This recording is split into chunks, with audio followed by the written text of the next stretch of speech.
les turfeuses, salut les turfeurs, bienvenue pour un nouveau pronostic de Benoît Requin. Merci pour vos likes, pour vos commentaires. N'hésitez pas à vous abonner pour recevoir tous mes pronostics tous les jours. Et pour accéder à tous mes tickets pour la course du Quintet, vous avez deux moyens, par mon site internet benoîtrequin.fr ou par le bouton rejoindre.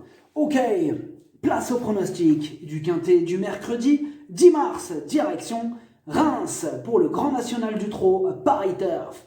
Trot attelé, 2550 mètres 16 partants, réunion 1, course 1, indice de confiance 3 sur 5. On est plutôt confiant pour ce Quintet, j'ai repéré quelques possibles troubles faits, mais on va voir ça ensemble. Petit retour sur le Quintet du mardi 9 mars. Dans mon pronostic, je vous ai donné le tiercé en 4 chevaux. Comment ça fait plaisir, il a payé en plus. Mon coup de poker, le numéro 16, je vous l'avais mis deuxième. Il est arrivé deuxième à 23 contre 1. Ça fait plaisir, il y a des résultats. On continue comme ça. Pour les membres de mon site internet benoîtrequin.fr et les membres Yo-Yo Total VIP, on a tout explosé ce mardi avec nos tickets. 5 995 € de gains sur nos tickets du jour, juste pour ce mardi. Ma messagerie explose aussi, j'ai reçu de nombreux tickets de vos gains avec les remerciements, mais je vous en prie, avec grand plaisir. Moi, ça me fait super plaisir quand vous passez à la caisse. Le PMU, il a de l'argent, alors servez-vous.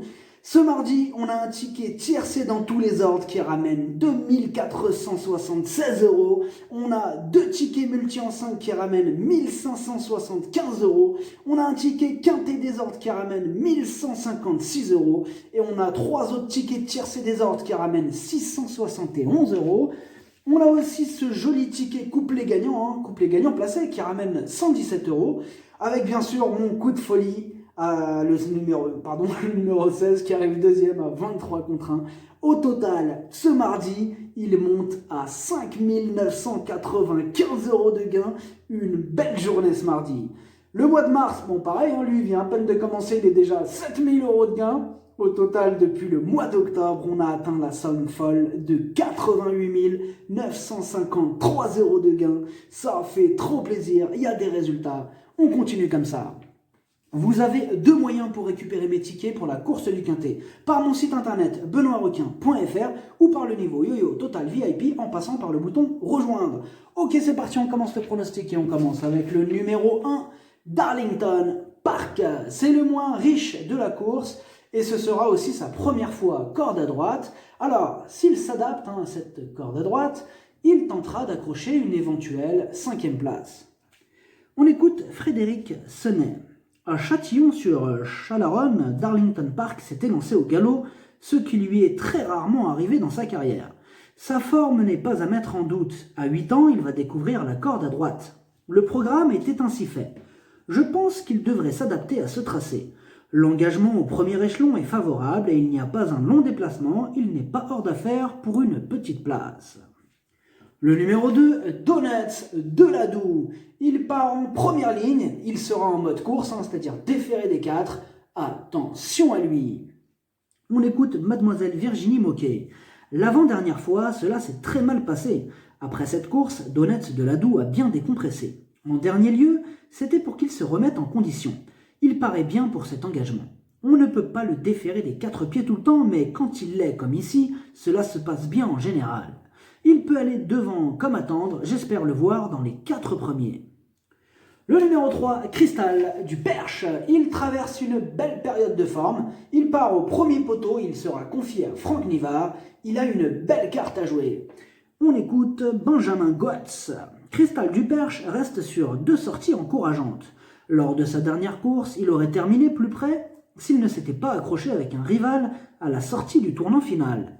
Mercredi, il se retrouve idéalement engagé à la limite du recul, sur une piste où il n'est pas facile de rendre la distance. Il est au top et je compte sur lui pour terminer dans les 3 premiers. C'est intéressant ce qu'il vient de dire, parce qu'effectivement, à Reims, rendre la distance, c'est pas si facile que ça. Donc voilà, c'est un paramètre à prendre en compte, les amis turfeuses et turfeurs.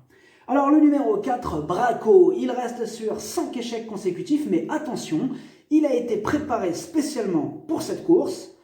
Il est pieds nus et au premier poteau, il va tenter de remettre les pendules à l'heure. On écoute Antoine Dabouy. Dernièrement, à Vincennes, Braco était tendu et s'est mis à tirer lorsqu'il y a eu un coup de frein. Il a heurté le concurrent qui nous précédait et s'est décadencé. Mieux vaut le juger sur son avant-dernière course. Nous avons essayé de le préparer au mieux pour ce bel engagement. Toutes ses dernières courses provinciales étaient excellentes. J'en attends une très bonne performance.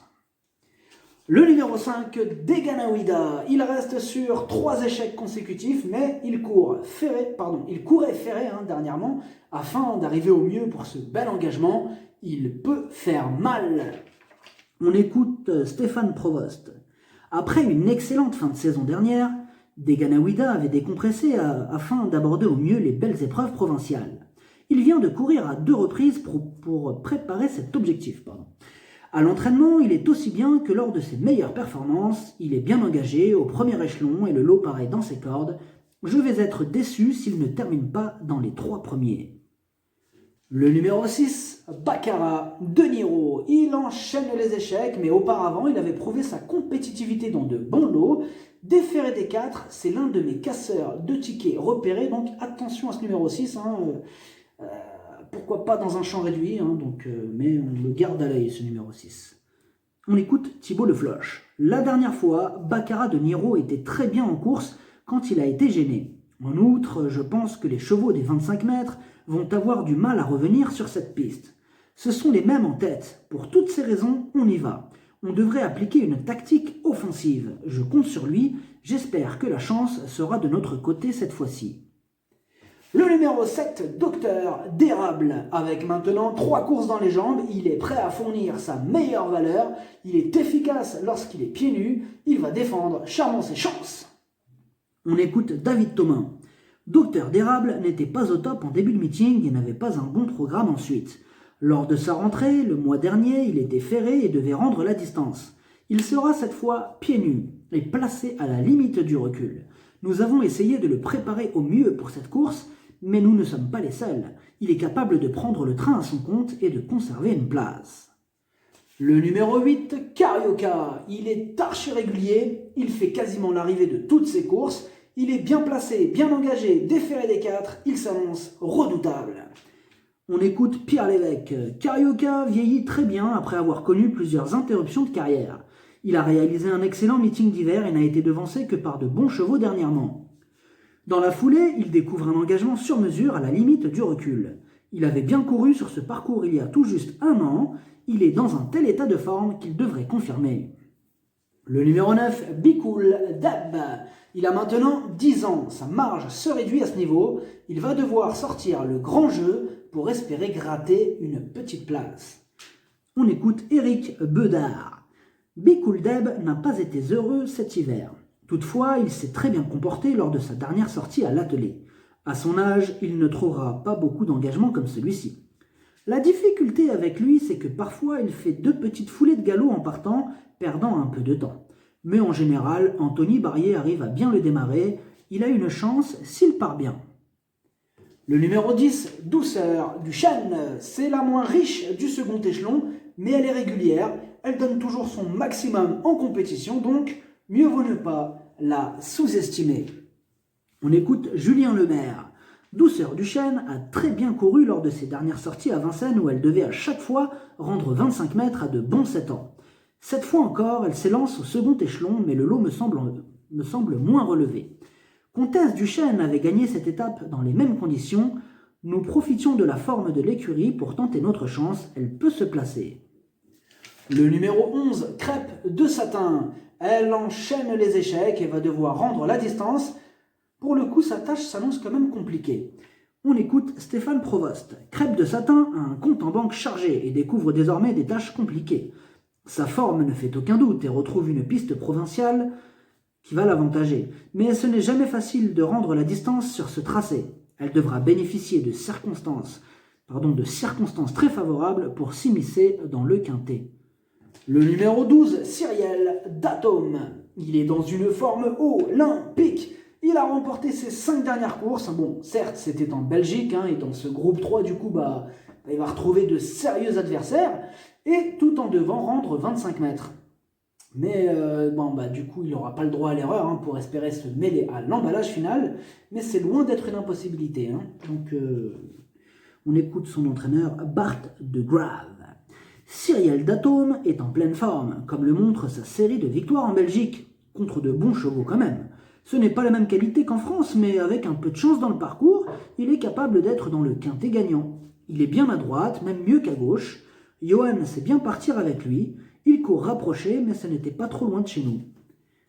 Le numéro 13, Elvis Madrick. C'est une rentrée, on ne l'a pas revu depuis le mois de septembre. Il garde ses chaussures et c'est son entraîneur qui est au sulky. Je l'écarte. Le numéro 14, Elvis du Vallon. Il n'a plus à faire ses preuves à ce niveau de compétition. Bon alors, ce mardi, ce sera sûrement le favori de ce quintet, malgré ses 25 mètres à rendre. Il est bien sûr incontournable. On écoute Charles Cuillet. À Agen, j'avais pris la décision de patienter à l'arrière-garde et Elvis du Vallon s'est retrouvé trop loin au moment de l'accélération. Lors de ses sorties précédentes, il s'était mis en évidence dans de bons lots. Ce n'est jamais facile de rendre la distance sur un tracé de ce genre, mais il affronte une opposition dans ses cordes. Sauf incident, il devrait prendre une part active à l'arrivée. Le numéro 15, B1 d'Étiron. Il est confirmé à ce niveau, mais il a le défaut de ne pas toujours répéter ses bonnes sorties ces derniers temps. Il va aussi devoir composer avec son rendement de distance. Ce sera tout ou rien. On écoute Philippe Dojard. Dernièrement, B1 d'Étiron était encore bien en course lorsqu'il s'est montré fautif dans le tournant final où je l'ai déplacé trop brusquement pour ne pas gêner un rival. Je plaide coupable. Toutes ses sorties précédentes étaient bonnes. Il sera plus à son affaire sur la piste de Reims, même si je sais que ce n'est jamais facile de revenir du second échelon, je reste confiant. Le numéro 16, Belle Louise Mabon, c'est la plus riche de ce quintet. Elle court surtout au trot monté ces derniers temps, mais elle a déjà brillé au trot attelé. À l'issue d'un parcours sur mesure, elle peut terminer en bout de combinaison. On écoute Yves Dreux. Belle Louise Mabon a réalisé un bon meeting d'hiver. Elle a gagné sa course et pris quasiment à chaque fois une allocation. Mercredi, elle découvre un engagement favorable et elle est plus à l'aise sur les pistes à main droite. Elle s'était d'ailleurs classée 3e de cette étape il y a 2 ans. Ce n'est jamais facile de rendre la distance, mais je trouve que le lot s'est creusé. Une place est à sa portée. Le pronostic, ça donne 8, 5, 7, 3, 14, 2, 10, 4, cheval de complément le 12, si jamais il y a un autre nom partant, et ça peut arriver le 15. Merci d'avoir suivi cette vidéo, n'hésitez pas à vous abonner pour recevoir tous mes pronostics tous les jours. Et pour accéder à tous mes tickets pour la course du Quintet, vous pouvez passer par mon site internet benoîtrequin.fr ou par le bouton rejoindre sur le niveau Yo-Yo Total VIP. À jouer avec modération. Bonne chance. Chopez-le moi. Ciao.